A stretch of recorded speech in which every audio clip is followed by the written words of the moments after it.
Ultimate Martial Divine King, episode 89. Untuk melihat video selengkapnya, sahabat bisa kunjungi playlist yang telah Sabta Novel sediakan. Yuk mari, kita berimajinasi bersama dan masuk ke alur ceritanya.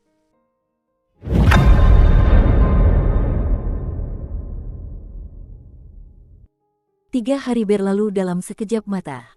Saat Chu Hen membuka pintu, embusan udara segar menerpa wajahnya. Chu Hen merasa segar, mata dan telinganya jernih, dan tubuhnya terasa segar. Dibandingkan 3 hari yang lalu, auranya jelas lebih kuat. Adik Chu Hen, terdengar suara Hao Zi. Kamu masih tahu cara keluar? Tidak ada pergerakan selama 3 hari, kukira kau mati di sana. Mu Feng duduk di anak tangga dengan kaki disilangkan dan senyum, bajingan, di wajahnya. Chu Hen membalas tanpa sedikit pun kesopanan dan berkata, apakah kamu makan terlalu banyak bawang putih? Masih pagi dan mulutmu sangat kotor. Sial, kaulah yang terlalu banyak makan bawang putih. Feng si tampan ini tidak pernah makan itu. Jangan berdebat. Hao Zi merasa sakit kepala. Waktunya berkumpul di Qixing Plaza, sudah hampir waktunya berangkat. Setengah bulan yang lalu, Hao Zi juga telah membuka meridian bela dirinya yang ke-9 dan melangkah ke tingkat ke-9 alam pembukaan saluran. Tentu saja, ia juga bisa berpartisipasi dalam perburuan iblis danau surga kali ini. Mendengar hal itu, mata Mu Feng berbinar dan dia langsung melompat dari tanah. Hehe, keren banget, keren banget. Mentor Silan akan memimpin tim, dan Bai Yuyue juga akan berpartisipasi. Dua tujuan utama Feng yang tampan ini adalah, kalian berdua, tunggu aku. Aku bilang, sial, kenapa kamu terburu-buru sekali? Tanpa menunggu Mu Feng selesai berbicara, Chu Hen dan Hao Zi langsung keluar. Keduanya hanya bisa mengabaikan ketidaktahuan Mu Feng. Saat ini, Qixing Plaza. Sekitar 5 hingga 600 pemuda dan pemudi berkumpul di sini. Suasananya meriah, dan suara riang dan merdu para gadis penuh dengan energi muda. Wajah semua orang dipenuhi dengan senyum gembira.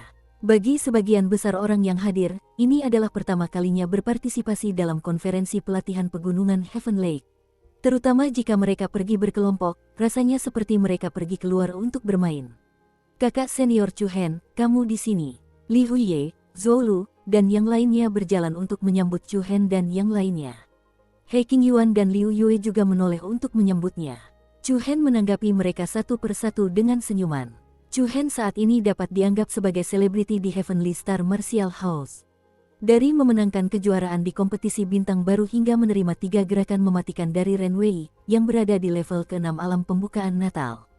Hanya berdasarkan 2 kejadian ini, Chu Hen sudah cukup membuat banyak murid lama merasa malu. Apa yang bisa dibanggakan? Di sisi lain, Wu Ze menatapnya dengan dingin, lalu menoleh ke Bian Hong dan berkata, Senior Bian Hong, kurasa kau perlu mencari kesempatan untuk membuatnya menahan diri dan menjinakkan amarahnya.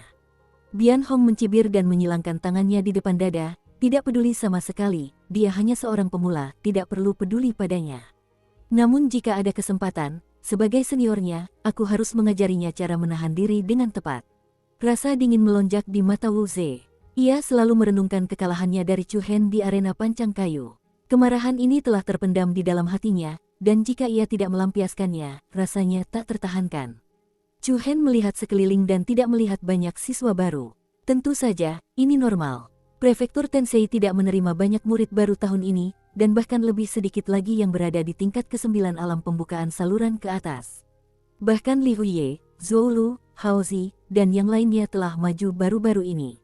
Pada saat ini, sesosok muda di seberang alun-alun muncul di garis pandang Chu Hen. Seorang gadis muda anggun mengenakan gaun putih bermotif bunga. Ia berdiri di sana dengan tenang, bak bunga teratai putih bersih, tenang dan anggun. Banyak pria yang menatapnya, sengaja atau tidak sengaja, tetapi tidak ada seorang pun yang maju untuk berbicara dengannya dari awal hingga akhir. Wow, Bai Yuyue. Mu Feng begitu terkejut hingga hampir melompat kegirangan. Dia adalah Bai Yuyue. Chu Hen sedikit terkejut, tapi dia tidak terlalu terkejut. Dia kurang lebih sudah menduga itu dia. Feng si tampan ini akan membiarkanmu merasakan 36 siasat menjemput seorang gadis. Mu Feng dengan lembut mengibaskan rambutnya dan melangkah maju. Namun sebelum dia sempat melangkah 2 langkah, suara He Qingyuan terdengar dari belakang. Jika kau tidak ingin mati muda, aku sarankan kau untuk tetap di sini dengan patuh. Jantung Mu Feng berdebar kencang. Ia berbalik dan memelototinya. Apa katamu? Suster Bai memang temperamental, dan dia tidak suka diganggu orang lain. Kalau beruntung, mungkin beberapa tulang rusukmu bisa patah. Kalau sial, kau akan terbaring di tempat tidur seumur hidupmu. Perkataan He Qingyuan membuat Chu Hen tertegun. Apakah dia sengaja mencoba menakut-nakuti Mu Feng? Dilihat dari manapun, Bai Yuyue tampak lembut dan berbudi luhur, tipe gadis dari keluarga terhormat. Matanya yang jernih dan murni dipenuhi kelembutan, dan ia tampak seperti domba kecil yang jinak. Bagaimana mungkin ini disebut pemarah? Tetapi melihat ekspresi He Qingyuan, sepertinya dia tidak bercanda sama sekali. Mu Feng menelan ludah dan berkata dengan ekspresi aneh, "Katakan padaku, kakak senior, bisakah kau tidak menggodaku?" "Saya takut." Bai Yuyue terlihat jinak dan imut seperti anak kucing. Bagaimana mungkin dia punya temperamen buruk? Kalau tidak, menurutmu kenapa tidak ada satupun pria yang hadir di sini berani mendekatinya dan berbicara dengannya? Kalau begitu katakan padaku, apakah karena pria-pria yang melecehkannya di masa lalu terlalu jelek? Aku sangat tampan, jadi seharusnya aku diperlakukan berbeda, kan? Kalau begitu, cobalah saja. He Qingyuan mengangkat tangannya dan memberi isyarat mengundang. Namun, melihat senyum jahat He Qingyuan, Liu Yue, dan yang lainnya, Mu Feng hanya merinding. Matanya yang kecil menoleh, dan ia berkata kepada Hao Xi yang ada di sampingnya, "Tikus, coba saja dulu." Tentu saja Hao Xi menolak. Dia memang tidak ingin ikut campur dalam masalah ini sejak awal. Chu Hen bahkan tidak akan membantu pihak lain melakukan hal semacam ini. Mu Feng ragu sejenak, tetapi akhirnya, ia memilih untuk mengamati sejenak sebelum memutuskan. Ia mengatakannya dengan halus, "Kenali dirimu dan kenali musuhmu, maka kau akan selalu menang." Semua orang tidak peduli untuk memperhatikannya. Mereka perlahan mulai terbiasa dengan Mu Feng yang gila ini. Tidak lama kemudian, 6 mentor prefektur Tensei, yang dipimpin oleh Silan, tiba. Kultivasi Silan bukanlah sesuatu yang perlu dikhawatirkan, tetapi bagaimanapun juga, ini adalah pertama kalinya dia memimpin tim ke Pegunungan Tianqi. Oleh karena itu, Kepala Sekolah Jiang mengatur 2 mentor tingkat tinggi dan 3 mentor tingkat menengah untuk membantu misi ini. Wow, melihat kemunculan mentor Silan, suasana di alun-alun langsung menjadi gelisah. Angin sepoi-sepoi bertiup, mengangkat sehelai rambut ungu panjang Silan. Matanya yang indah bergerak-gerak, dan bulu matanya yang panjang berkibar lembut. Ia menatap wajah-wajah di depannya yang tak jauh lebih muda darinya. Bibir merahnya bergerak sedikit, dan ia berkata, "Ayo pergi. Ayo pergi." Dalam sekejap, sekelompok besar orang itu menuju gerbang akademi dengan tertib. Pegunungan Tianqi. Tempat berbahaya ini terletak 100 mil di barat daya ibu kota. Sama seperti pegunungan tanpa tulang, Pegunungan Tianqi juga dipenuhi binatang iblis dan penuh bahaya. Banyak orang dari semua lapisan masyarakat berkumpul di sini, dan ada juga beberapa penduduk lokal yang nenek moyangnya telah tinggal di sana selama beberapa generasi. Langitnya tinggi, awannya tipis, dan elang-elang pun terbang tinggi. Dukung terus channel YouTube Sabta Novel. Langit biru menyelimuti sekelilingnya, dan gunung-gunung serta hutan yang menjulang tinggi dan runtuh dengan cepat bagaikan lautan hijau tak berbatas. Di kedalaman hutan tak berujung, raungan berbagai binatang iblis tak dikenal bagaikan alunan musik yang saling terkait, tetapi siapapun dapat merasakan nuansa misteri dan bahaya yang pekat yang membuat jantung berdebar-debar. Kecepatan gerak prefektur Tensei sangatlah cepat, dan tidak ada penundaan di sepanjang jalan. Hanya dalam waktu kurang dari 2 hari, kelompok prefektur Tensei telah mencapai wilayah terluar. Melihat hutan yang suram dan luas yang dipenuhi dengan faktor-faktor yang tidak diketahui, banyak siswa yang datang dengan mentalitas berwisata langsung kehilangan minat awal mereka. Banyak siswi yang datang dengan mentalitas berwisata seketika kehilangan minat awalnya, dan beberapa siswi pemalu malah mulai bersembunyi di balik teman-temannya. Mentor Silan, tempat ini sekitar 5 mil dari Pegunungan Tianqi. Medannya datar, dan ketinggiannya sedang. Lebih cocok untuk mendirikan kemah di sini. Yang berbicara adalah seorang mentor tinggi, namanya Zuomo. Dia adalah salah satu dari 2 mentor tingkat tinggi yang membantu Silan. Mentor tingkat tinggi lainnya adalah seorang perempuan berusia sekitar 27 atau 28 tahun. Rambutnya pendek dan bersih, dan ia tampak sedikit lebih muda.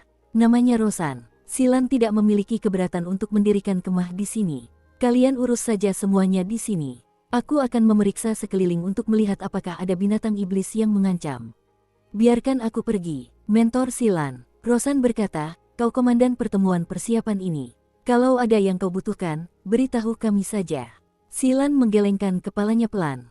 Tidak apa-apa, aku hanya melihat-lihat.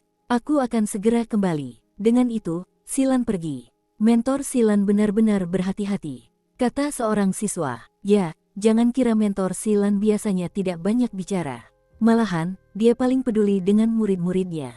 Dia tidak ingin terjadi apa-apa pada murid-muridnya. Itulah sebabnya dia sangat berhati-hati. Mendengarkan diskusi orang banyak, Chu Hen tak dapat menahan diri untuk berpikir mendalam. Hari itu, ia hampir terluka oleh rantai kelima Ren Wei. Bahkan Song Chengli, yang paling dekat dengannya, tak mampu menyelamatkannya tepat waktu. Namun, Silan menghentikan Ren Wei. Ini juga berarti dia siap menyelamatkannya sejak awal. Itulah sebabnya daun willow itu terbang dengan sangat akurat dan tepat waktu. Tampaknya mentor Silan jauh lebih terhormat daripada yang dibayangkannya. Kali ini, aku akan menjelaskan secara singkat isi perburuan iblis Danau Surga. Instruktur Jangkung Zuomo menghadap kerumunan murid muda di depannya dan berkata, tujuan utama pertemuan awal tahun ini adalah untuk memburu binatang iblis. Pergilah berburu pada siang hari dan kembali sebelum malam. Siswa yang berprestasi luar biasa dalam misi ini akan dapat memperoleh 500 hingga 5.000 poin bintang. 5.000 poin bintang, mata para siswa tak kuasa menahan diri untuk tidak berbinar.